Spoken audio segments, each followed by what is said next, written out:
Omiah was different. He always felt it. Born with a stutter that tangled his tongue, he preferred the company of animals to people. They understood him even when words failed.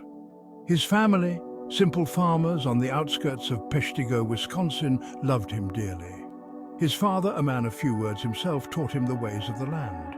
His mother, with eyes as blue as the summer sky, filled their home with warmth and laughter.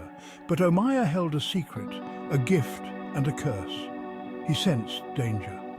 A cold shiver down his spine, an unsettling feeling in the pit of his stomach. These were his warnings. He couldn't explain it, but he knew when something was wrong.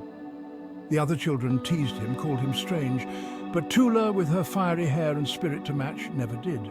She was different too, a dreamer in a town of pragmatists. She saw the good in Omiah, the kindness that shone through his silence.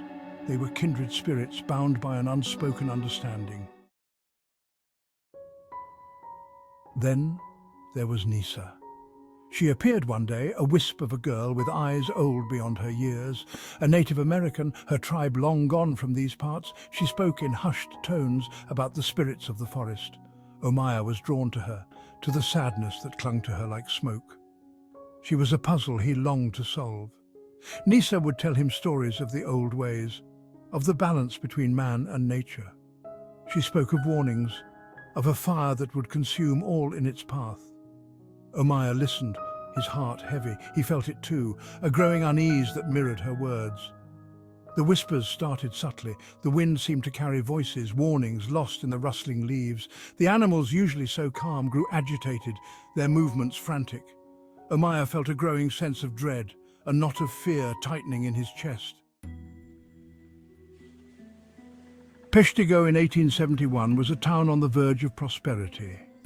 The lumber industry boomed, drawing in workers from all corners of the land.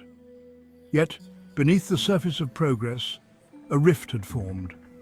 The old settlers, mostly farmers, viewed the newcomers with suspicion. They brought with them different ways, different beliefs.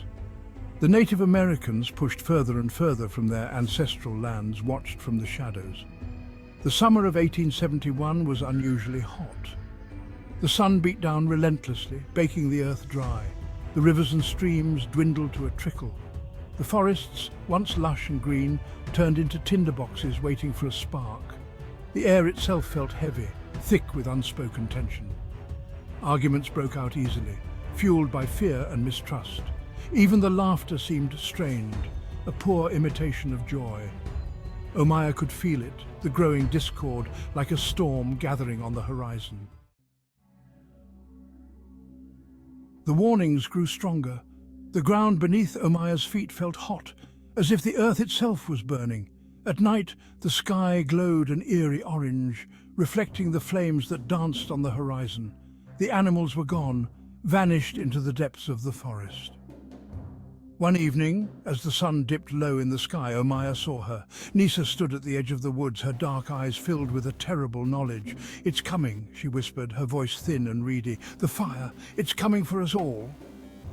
Omiah's heart pounded in his chest. He tried to speak, to warn his family, but the words caught in his throat. He ran towards the town, a silent messenger of doom, but no one listened. Panic started to rise within Omiah. Nissa was acting strangely, her whispers more frantic, her gaze distant and haunted. Tuula, usually so full of life, now moved with a quiet dread. Her laughter was gone, replaced by a nervous silence that spoke volumes.